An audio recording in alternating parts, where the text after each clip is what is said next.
السلام علیکم جی. وعلیکم السلام. مجھے بتائیے گا، جس طرح امپورٹڈ حکومت حواس باختہ ہو چکی ہے اور مہنگائی جس طرح کی گئی ہے، آج سے پہلے اتنی مہنگائی نہیں کی گئی، اور کل بجٹ بھی پیش کر دیا گیا، آپ نے بھی پڑھا ہوگا، کیا کہیں گے آپ؟ دیکھیں جی، جہاں تک بجٹ کا تعلق ہے وہاں پہ اس بجٹ میں بھی جو سرمایہ دار ہیں ان کو نوازا گیا ہے اور عام آدمی کا خیال اس میں بالکل نہیں رکھا گیا.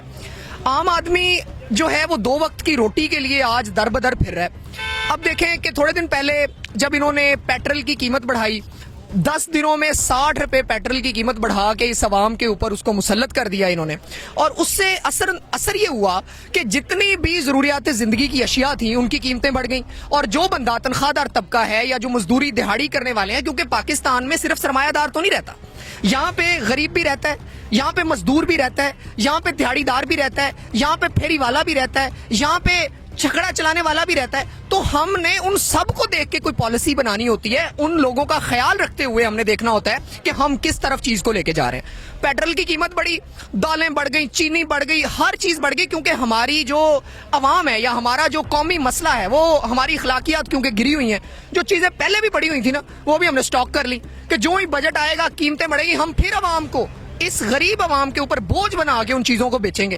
اور ہماری عوام کو مجھے سمجھ نہیں آتی کہ کس چیز کے یہ مسلمان ہیں.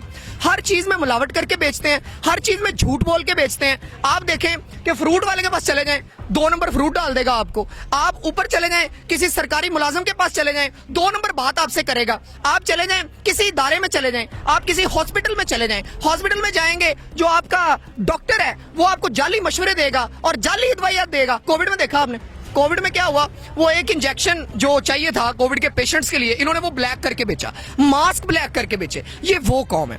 اور جہاں تک تعلق ہے اس غریب آدمی کی، جتنی بھی اس وقت حالت بری ہوتی جا رہی ہے دن بدن، اس کو بہتر طریقے میں کس طرح سے آگے لے کے جایا جائے گا ابھی تک کسی کو کوئی سمجھ نہیں آ رہی. نہ اس حکومت کو سمجھ آ رہی ہے، نہ اس حکومت کو چلانے والوں کو سمجھ آ رہی ہے، نہ ان اداروں کو سمجھ آ رہی ہے. اور سارے اس وقت اس حال میں بیٹھے ہوئے ہیں کہ جی اب ہم بجٹ پیش کر دیں گے، ہم اپنے کیسز کو سالو کر لیں گے، ہم FIA میں یہ ترمیم کر دیں گے، ہم نیب میں یہ ترمیم کر دیں گے، ہم اوورسیز کا ووٹ ختم کر دیں گے، ہم جو ہے وہ نیب کو بالکل ختم کر دیں گے، ہم اپنے کیسز میں سے نکل جائیں گے.